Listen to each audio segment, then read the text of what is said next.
అధ్యక్ష,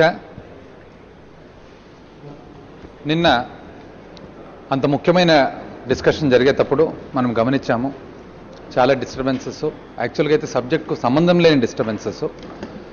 అయినా కూడా నాకు మన ఆర్థిక శాఖ మంత్రివర్యులు అంటే రెస్పెక్ట్ అధ్యక్ష. ఎందుకంటే ఆయన స్టేచర్ కానీ ఇన్ని సంవత్సరాలు ఒక మంత్రిగా పనిచేసినట్లు, మరి స్పీకర్ గారిగా ఉన్నట్లు.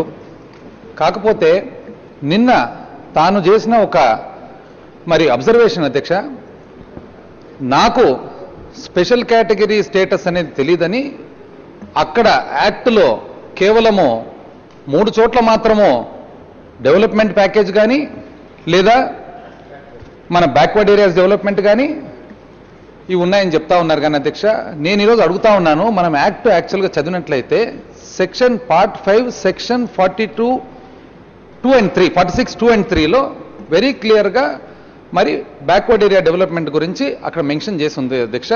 అదేవిధంగా మనకు పార్ట్ 10లో సెక్షన్ 94(1 and 3)లో బ్యాక్వర్డ్ ఏరియా డెవలప్మెంట్ గురించి అండ్ ఇన్సెంటివ్ ప్యాకేజ్ గురించి మెన్షన్ చేస్తుంది. ఈరోజు నేను అడుగుతా ఉన్నా, నిన్న ఆర్థిక శాఖ మంత్రివర్యులు గారు ఏమన్నారు, స్పెషల్ స్టేటస్ అనేది ఉంది యాక్ట్లో, మరి బ్యాక్వర్డ్ ఏరియా డెవలప్మెంట్ ఉంది యాక్ట్లో, మరి ఇన్సెంటివ్స్ ప్యాకేజ్ ఉంది యాక్ట్లో. సో ఈ 3 యాక్ట్లో ఉన్నట్లయితే మరి శుభ్రంగా పని అయిపోయి కదా అధ్యక్ష. ఇంకా స్పెషల్ స్టేటస్ ఉన్నప్పుడు మనం ఎందుకు ఇంత తిప్పలు పడతా ఉన్నాము, ఎందుకు ఇంతమంది మంత్రుల పైన కష్టపడతా ఉండారు, ఎందుకు ఇంతమంది ప్రయత్నం చేస్తూ ఉండారు?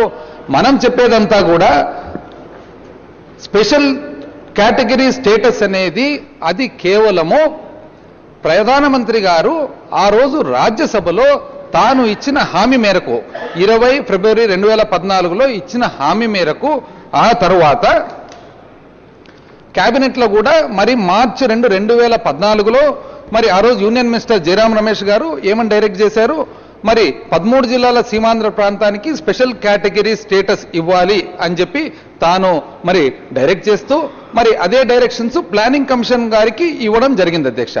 మరి ఇంత రెస్పాన్సిబుల్ పోస్ట్లో ఉండే ఆర్థిక శాఖ మంత్రి గారు నన్నే సబ్జెక్ట్ తెలియనట్లు నిన్న మరి చెక్ చేయడం ఎంత మటుకు సబబు అని చెప్పి నేను అడుగుతా ఉన్నా అధ్యక్ష. ఎందుకంటే మీరన్నా మంత్రివర్యులు ఎక్స్పీరియన్స్డ్ పీపుల్, అన్ని రకాలుగా సమర్థవంతులు, మీకు ఏ చిన్నది పేపర్ అడిగినా పక్కన అందించేదానికి ఆఫీసర్లు ఉంటారు. మేమే పుస్తకాలు చదువుకోవాలా, మేమే కంప్యూటర్ ఆన్ చేసుకోవాలా, అన్నీ మేమే చూసుకోవాలా. మరి ఇన్ని విషయాలు మనం చూసుకునేటప్పుడు పోనీ ఏదన్నా కానీ ఒకవేళ క్లారిటీ లేనప్పుడు తర్వాత ఇవ్వచ్చు, కానీ టక్ అని చెప్పి ఆయనకు తెలియదేమో అని చెప్పడము ఎంత మటుకు కరెక్ట్ అని చెప్పి నేను అడుగుతా ఉన్నా అధ్యక్ష. మరి అదేవిధంగా అధ్యక్ష, మరి యాక్చువల్గా మన ఏపీ రీఆర్గనైజేషన్ యాక్ట్లో స్పెషల్ కేటగిరీ స్టేటస్ అనేది లేదు. కాకపోతే ఏపీ రీఆర్గనైజేషన్ యాక్ట్ ఇప్పటికి ఆల్రెడీ ఒక్కసారి అమెండ్ అయింది, ఇప్పుడు రెండోసారి కూడా అమెండ్మెంట్కి వచ్చింది.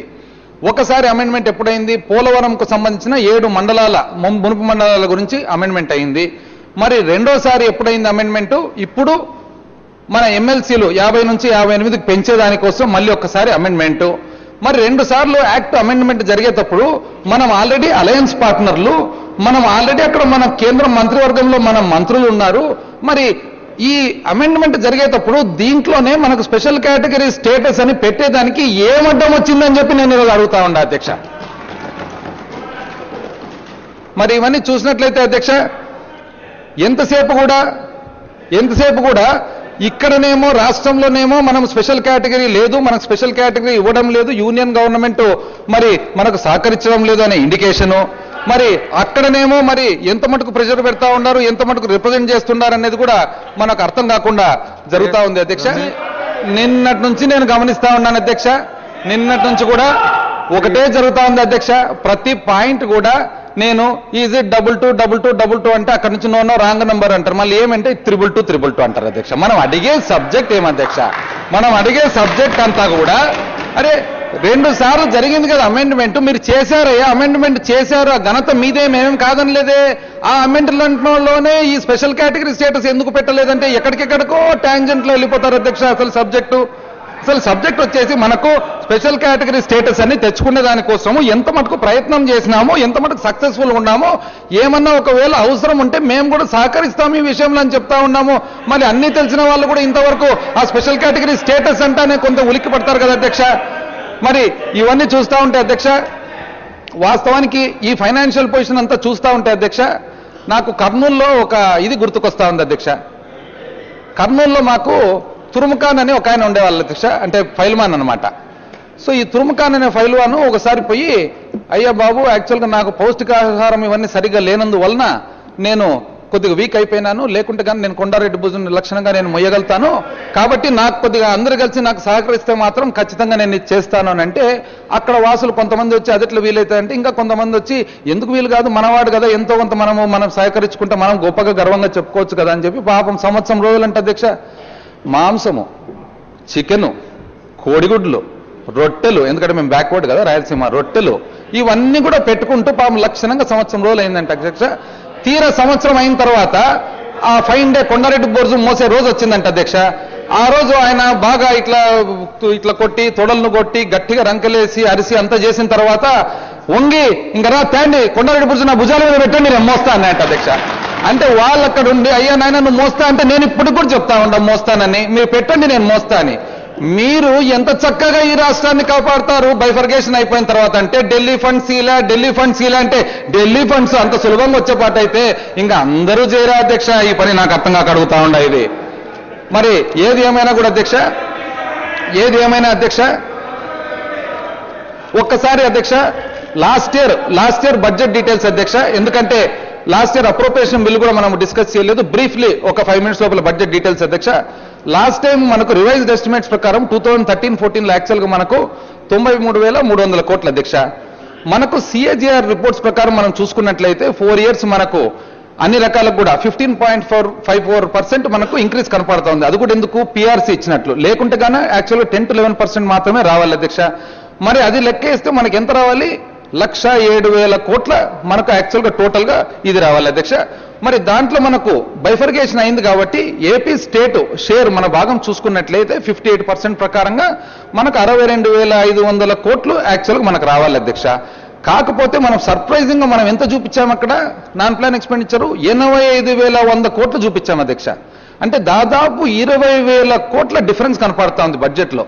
ఇప్పుడు బడ్జెట్ ఏమైతా ఉందంటే అధ్యక్ష, ఎంతన్నా 1,00,000 కోట్లు, 1,20,000 కోట్లు, 1,50,000 కోట్లు ఎంతన్నా పెట్టుకోవచ్చు. వాస్తవానికి మన రెవెన్యూస్ మనం ఎంత పర్మిట్ చేస్తా ఉంది, రియలిస్టిక్ గా ఉంటే బాగుంటుంది. కానీ లేదంటే కానీ పబ్లిక్ అందరికి కూడా ఏదేదో అపోహలు కల్పించి ఏదేదో తెలిసిపోయి మనము 1,00,000 కోట్ల ఊరికే ఫిగర్ రీచ్ కావాలన్నా, లేదా ప్రాక్టికల్ గా ఏదైతే మనం చేయగలుగుతామో అది చేయాలనేది పాయింట్ అధ్యక్ష.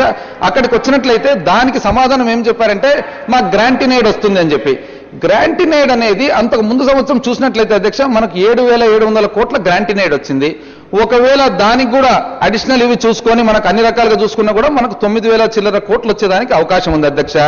మరి అసలు ఈ 20,000 కోట్లు ఎక్కడి నుంచి వచ్చిందని చూస్తే మాత్రం దానికి మాత్రం ఎక్స్ప్లెనేషన్ అయితే లేదు అధ్యక్ష. మరి 20,000 కోట్ల డిఫరెన్స్, 1,10,000 కోట్ల మీద 20,000 కోట్ల డిఫరెన్స్ వస్తా ఉందంటే ఎంత ఫిగర్స్ మ్యానిపులేషన్ అనేది ఒకసారి మనం గమనించాల్సిన అవసరం ఉంది అధ్యక్ష. మరి అదేవిధంగా మనం టోటల్ బడ్జెట్ చూసినట్లయితే కూడా 1,11,000 చిల్లర కోట్లు అధ్యక్ష, 1,12,000 కోట్లు కనపడతా ఉంది. దాంట్లో నాన్ ప్లాన్ ఇప్పుడే చెప్పినట్లు 85,000 కోట్లు, ప్లాన్ 26,000 కోట్లు. ఆ ప్రకారంగా చూసినట్లయితే మనకు రెవెన్యూ డెఫిసిట్ ఎంత కనపడతా ఉంది అధ్యక్ష, రెవెన్యూ డెఫిసిట్ 6,000 కోట్లు, ఫిజికల్ డెఫిసిట్ 12,000 కోట్లు. అక్కడ కూడా ఎట్లా 14,500 కోట్ల గ్రాంటినేడ్ అంటారు అధ్యక్ష. 14,500 కోట్ల గ్రాంటినేడ్ వస్తా ఉందని చెప్పి సెంట్రల్ గవర్నమెంట్ కమిట్మెంట్ ఏమన్నా ఇచ్చిందా, లేదా సెంట్రల్ గవర్నమెంట్ మనకేమైనా తెలియపరిచిందా, లేదా సెంట్రల్ గవర్నమెంట్ మనకేమన్నా మరి ఎటువంటి ఇండికేషన్ ఇచ్చిందా? ఏదీ లేదు అధ్యక్ష. ఒకవేళ ఆ 14,500 కోట్లు రాలేదని అనుకుందాం, యాక్చువల్గా అయితే రాలేదు, మేము ఆ రోజు చెప్పినట్లుగా యాక్చువల్గా అయితే రాలేదు. మరి రానప్పుడు రెవెన్యూ డెఫిసిట్ ఎంతకు వచ్చింది అధ్యక్ష? రెవెన్యూ డెఫిసిట్ వచ్చేసి 25,000 కోట్ల చిల్లరకు వస్తుంది అధ్యక్ష. ఫిజికల్ డెఫిసిట్ 35,000 చిల్లర కోట్లకు వస్తుంది అధ్యక్ష. అంటే ఇది మనము లెక్కేసినట్లయితే మనకు యాక్చువల్గా FRBM యాక్ట్ ప్రకారము 4% కు రెవెన్యూ డెఫిసిట్, 7% కు ఫిజికల్ డెఫిసిట్. అంటే ఈ 25,000 కోట్ల how are we going to bridge this gap? ఎవరు ఇవ్వబోతున్నారు? అప్పులు ఇవ్వబోతున్నారు. ఒకవేళ అప్పు వస్తే కూడా ఆ అప్పును కట్టే పద్ధతి ఏమి? మళ్ళీ ఇవన్నీ కూడా ఒకసారి జాగ్రత్తగా చూసుకోవాలి కదా అధ్యక్ష. మా రిక్వెస్ట్ అంతా ఏమంటే, మన ప్రతిపక్ష పార్టీ నుంచి ఏవైనా కానీ బడ్జెట్ లో మీరు ప్రజెంట్ చేసే ఫిగర్స్ రియలిస్టిక్ గా ఉండని, అది నిజంగా ఉండని, అది కేవలం 1,00,000 కోట్లది అవన్నీ కనపడేదానికంటే కూడా మనకు యాక్చువల్ గా అది ఇంప్లిమెంటబుల్లా కాదా అనేది మనం చూసుకోవాలి అధ్యక్ష. అదేవిధంగా లయబిలిటీస్ కూడా అధ్యక్ష మనం గమనించినట్లయితే లయబిలిటీస్ 1991లో అధ్యక్ష మనకు out standing liabilities debt as a percentage of GSDP నిన్న కూడా ఒకసారి బ్రీఫ్గా ఎక్స్ప్లెయిన్ చేశాను అధ్యక్ష. ఎంత ఉన్నింది? 21% అధ్యక్ష చిలుకు. 2004 వచ్చేటప్పటికి 32% అధ్యక్ష. అంటే మనం 1991 నుంచి 2004 వరకు ఆ 14 సంవత్సరాల ప్రభుత్వాలు కలిసి మనకు దాదాపు అప్పును 12%, 11% పెంచగలిగినాయి అధ్యక్ష. సేమ్ థింగ్ మళ్ళా 2014 అంటే 2004 నుంచి మళ్ళా 2014 వచ్చేటప్పటికి 22%కు తేగలిగింది అధ్యక్ష. అంటే సక్సెసివ్ గవర్నమెంట్ మనకు మళ్ళా 10 సంవత్సరాలు 10,000 కోట్లు మనకు 10% తగ్గించింది. అంటే మనం జాగ్రత్తగా చూసినట్లయితే అధ్యక్ష 2004 సంవత్సరానికి ప్రభుత్వము 2004లో ప్రభుత్వం ఏర్పాటు చేసే వాళ్లకు ఆస్తిగా ఏమొచ్చిందంటే మరి 21 నుంచి 32%కు పెరిగిన అప్పు వచ్చింది. మరి 2014లో తిరిగి ప్రభుత్వం ఏర్పాటు చేసే వాళ్లకు ఏమి ఆస్తి ఇచ్చారంటే మళ్ళీ దాన్ని 10% తగ్గించి ఇచ్చారనేది మనం గమనించుకోవాలి అధ్యక్ష. వెన్ ట్రాన్స్లేటెడ్ ఇంటూ ఫిగర్స్ మనకు 2004లో 21,000 కోట్ల రెవెన్యూ డెఫిసిట్ ఉండండి. మరి అదే మనకి ఇక్కడికి వచ్చేటప్పటికి 11,000 కోట్ల రెవెన్యూ సర్ప్లస్ వచ్చిందని కూడా మీకు తెలియపరుస్తా ఉంది అధ్యక్ష. ఇవన్నీ కూడా పేపర్ క్లిప్పింగ్స్ కాదు అధ్యక్ష, ఇది ఆర్బీఐ డాక్యుమెంట్స్ అధ్యక్ష. మనకు స్టేట్ రాష్ట్రం అంతా కూడా వాచ్ చేస్తా ఉంది అధ్యక్ష. మనం ఏమన్నా సబ్జెక్ట్ మాట్లాడితే గర్వం అంటారు, ఇంగ్లీషు మాట్లాడితేనేమో మీకేనా ఇంగ్లీష్ వచ్చేదంటారు, ఫిగర్స్ చెప్తేనేమో వాళ్ళు ఏ విధంగా ఉందంటే అధ్యక్ష ఇది ప్రతి ఒక్కరు గమనిస్తా ఉన్నారు. నిన్న సాయంత్రము ఒకరు నాకు చెప్పారు అధ్యక్ష, నిన్న సెషన్ జరిగిన తర్వాత యాక్చువల్గా వాస్తవానికి నాకు ఏం చెప్పారంటే అధ్యక్ష, బయట వాచ్ చేసే వాళ్ళు ఈ ప్రొసీడింగ్స్ అంతా కూడా వాళ్ళు చెప్పిన విధం ఒకసారి చూడండి అధ్యక్ష. అసమర్థులను క్షమిస్తారంట అధ్యక్ష, అసమర్థులను క్షమిస్తారంట, అమాయకులను భరిస్తారంట, కాకపోతే అహంకారాన్ని మాత్రం ఎవరు కూడా సహించారంట అధ్యక్ష. ఈరోజు అది కనపడతా ఉంది మనకి ఈరోజు. మరి ఒకసారి అధ్యక్ష మనం గమనించినట్లయితే ఫ్లాగ్షిప్ ప్రోగ్రామ్స్ అధ్యక్ష, ఫ్లాగ్షిప్ ప్రోగ్రామ్స్ కు పోయేటప్పటికి నాకు గుర్తుకొస్తా ఉంది అధ్యక్ష, ఇంతకు ముందే నిన్న చెప్పాను కదా, మెయిన్లీ మనకు రుణమాఫీ, డ్వాక్రా మహిళల మరి లోన్ వేవరు, మరి చేనేత కార్మికుల లోన్ వేవరు, హట్లెస్ ఆంధ్రప్రదేశ్, 9 గంటల అగ్రికల్చర్ పవర్, ఇవన్నీ కూడా ఇవి చూస్తే యాక్చువల్గా ఇంప్లిమెంటేషన్కి వచ్చేటప్పటికి అధ్యక్ష నాకు ఒక చిన్న ఇది గుర్తుకొస్తా ఉంది అధ్యక్ష. ఒక కవి ఉండాడంట అధ్యక్ష, కవి రాజు దగ్గరికి పోయినాయంట. రాజు దగ్గరికి కవి పోయి వినండి అధ్యక్ష, ఒకటి అధ్యక్ష నేను ఫిగర్స్ చెప్తా ఉన్నాను, పార్లమెంటరీ డెమోక్రసీలో ఎవరిని కించపరచడం లేదు, కాకపోతే ఎంతో కొంత ఒక కథ రూపంలో అయితే అందరికి అర్థమవుతుందనే ఉద్దేశం తప్ప ఎవరిని కించపరచడం లేదు అధ్యక్ష. కొద్దిగా వినే ఓపిక కూడా అధ్యక్ష. ఒక కవి ఉన్నాయంట అధ్యక్ష, ఈ కవి ఎందుకు అధ్యక్ష నిన్న శ్రవణ్ కుమార్ గారు గౌరవ సభ్యులు ఎన్నో కథలు చెప్పారు, విన్నాం కదా ఓపికగా. అదేవిధంగా అధ్యక్ష ఒక కవి ఉన్నాయంట అధ్యక్ష, ఆయన రాజు దగ్గరికి పోయినాయంట అధ్యక్ష. రాజు దగ్గరికి పోయి కవిత్వం చెప్పే కొద్దీ రాజు సంతోషపడినాయంట అధ్యక్ష. సంతోషపడితే దాని తర్వాత కవి కొంచెం రాజును పొగిడినాయంట అధ్యక్ష. సంతోషపడి వెంటనే రాజు చెప్పినాయంటే బంగారు నాణ్యాలు ఇవ్వండి అన్నాయంట అధ్యక్ష. ఆ తర్వాత మళ్ళీ ఇంకా కొద్దిగా పొగిడితే మరి వజ్రాలు ఇవ్వండి అన్నాను, మళ్ళా పొగిడితే వైడూర్యాలు ఇవ్వండి, ఇంకా కొద్దిగా పొగిడితే మనులు, మాణిక్యాలు, జమీను, జాయిదాదు, జాగీర్ అన్ని ఇచ్చినాయంట అధ్యక్ష. ఇచ్చిన తర్వాత పాపం కవి ఇంటికి పోయినాయంట. ఇంటికి పోయినా సంతోషంగా పాపం భార్యతో ఏమే సంతోషం, మంచి కాలం వచ్చింది ఇంకా మనకి ఇప్పటి నుంచి హాయిగా బ్రతుక్కోవచ్చు మన పిల్లలు.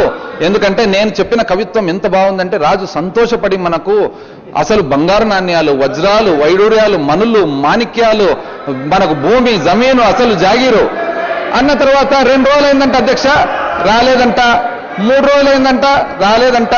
లాస్ట్కు వారం రోజులైన తర్వాత కవి కొద్దిగా తెలివిపరుడు కదా అధ్యక్ష, తెలివిపరుడు కాబట్టి రాజు దగ్గరికి పోయి అయ్యా రాజావారు మీరేమో చెప్పినారంటే, కవి కూడా ఇంటెలిజెంట్గా ఏమన్నాడు, మీరు ఇవ్వలేదు అని అనలేదు అధ్యక్ష, మీరేమో చెప్పినారు కానీ మీ కింది వాళ్ళు మర్చిపోయినట్లున్నారు రాజావారు అంటే, రాజా ఉండి అయ్యా కవి నువ్వు నా గురించి పొగిడినావు, నేను సంతోషపడినా, నేను ఇవన్నీ ఇస్తా అని చెప్పినా నువ్వు సంతోషపడినావు, ఇంకా ఇద్దరు సంతోషపడినాం కదా, ఇచ్చుకోవడం పుచ్చుకోవడం ఎక్కడి నుంచి వచ్చేసాలో అని అడిగినాయంట అధ్యక్ష. ఇప్పుడు ఇక్కడ ఎట్లా జరుగుతా ఉందంటే ప్రభుత్వం వాళ్ళు ఏమంటున్నారంటే ఆ రోజు హామీలు మేము ఇచ్చినాము, ప్రజలు సంతోషపడినారు, మరి ప్రజలు ఓటేసినారు, మేము సంతోషపడినాము, సరిపోయింది కదా, మీరు ప్రతిపక్షం వాళ్ళు ఊరికే మేము చెప్పిన మాటలంతా మాకు చేయలేని ఎందుకు మాయమడి పడ్డారని చెప్పి వాళ్ళు బాధపడతారు. మళ్ళీ దీనికి ఎట్లా అనేది మనం ఒకసారి మరి చాలా ముఖ్యమైన విషయమే అధ్యక్ష. అదేవిధంగా మనము మరి ఎందుకంటే ఈ ఫ్లాగ్షిప్ ప్రోగ్రామ్స్కి వచ్చినట్లయితే అధ్యక్ష, ఫ్లాగ్షిప్ ప్రోగ్రామ్స్ వస్తే మనం నంబర్ 1 నంబర్ 1 వచ్చేటప్పటికి రుణమాఫీ అధ్యక్ష. రుణమాఫీ ఎట్లయిపోయిందంటే ఎవరినైనా కానీ ఊరిక నిద్ర లేపుతూ కూడా ఫిగర్స్ టక్క నిద్రలు చెప్పేస్తారు అధ్యక్ష. ఏమని 1,05,00,000 అకౌంట్లు, ఆడ నుంచి 82 లక్షల అకౌంట్ తగ్గింపు, దాని తర్వాత 62 లక్షల అకౌంట్ తగ్గింపు, ఆడ నుంచి 42 లక్షల అకౌంట్లకు తగ్గింపు, మొత్తం 20 లక్షల అకౌంట్లు. ఇది చిన్నపిల్లలకు కదా లేచి 1 into 1 అంటే 2 ఎక్క 3 ఎక్కలు అంటారు చూడ అధ్యక్ష. 3 1s are 3, 3 2s are 6 టైపులు అందరూ, ఎందుకంటే అంత పర్ఫెక్ట్ అయిపోయినారు అధ్యక్ష మొత్తం మీద. సో ఆ పర్ఫెక్ట్ ప్రకారం మనం చూసినట్లయితే ఇంతవరకు కూడా మనము యాక్చువల్గా కరెక్ట్గా ఇంప్లిమెంటేషన్ చేస్తే 82 లక్షల రూపాయలు కావాల్సింది. సరే ఎన్నో కారణాల వలన అదని ఇదని పాస్బుక్లని డబుల్ ఎంట్రీ అని ట్రిపుల్ ఎంట్రీ అని రకరకాలు తగ్గించి లాస్ట్కు 15,000 ఇస్తే బాగుంటుందనే ఆలోచనకు వచ్చి ఈ రోజు 3,000 కోట్లు కేటాయించి రుణమాఫీ చేసేసినాము అని అంటున్నారంటే అసలు ప్రజలు సంబరాలు, ప్రజలు ఎంత అసలు సంతోషం అధ్యక్ష.